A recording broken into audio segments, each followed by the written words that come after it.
శ్రీ గురుభ్యో నమః. శ్రీ జగద్గురు ఆదిశంకరాచార్యుల వారి విరచితంబైన వివేక చూడామణి స్వేచ్ఛాగేయానువాదము 437వ శ్లోకము నుండి 442వ శ్లోకం వరకు. తన మానసము పూర్తిగా బ్రహ్మానందమున ఆవిరాయే, లోన బయటను భేదము లేకనే అంతటా బ్రహ్మమొకటే. ఏకైక బ్రహ్మంబును తానుగా పరోక్షము చెందిన అద్వయంబైన స్థితిలో నిరతము ముక్తుడై చెలువందును. దేహమున ఇంద్రియాలు కర్తవ్య కర్మలను చేయుచున్నా అహంకారము శూన్యమై మమకారవర్జితుండైయుండును. అధ్యాస లేని వాడై మాయా జగతికి అంటకుండా అద్వయంబైన స్థితిలో నిరతము ముక్తుడై చెలువందును. వేదములు వచించిన నీ నిజ రూపమే అచలంబనే, సత్యమును దర్శించిన విజ్ఞాత బంధమోక్షారహితుడు.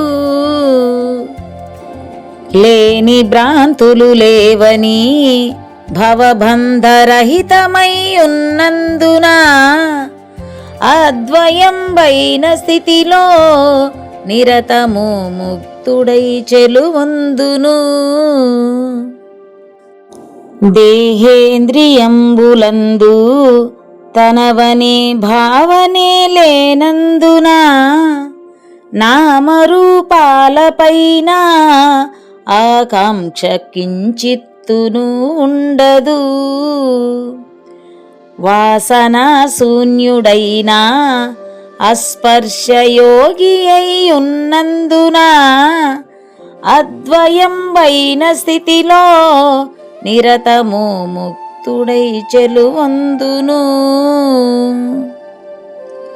జీవుడు ఈశ్వరుడని సంసార ద్వయవాసనలు పూర్తిగా అంతరించిన వానినే జీవన్ముక్తుడని చెప్పబడును. భవబంధములు విడిచిన ఏకాత్మతత్వజ్ఞుడు సర్వదా అద్వయంబైన స్థితిలో నిరతము ముక్తుడై చెలువందును.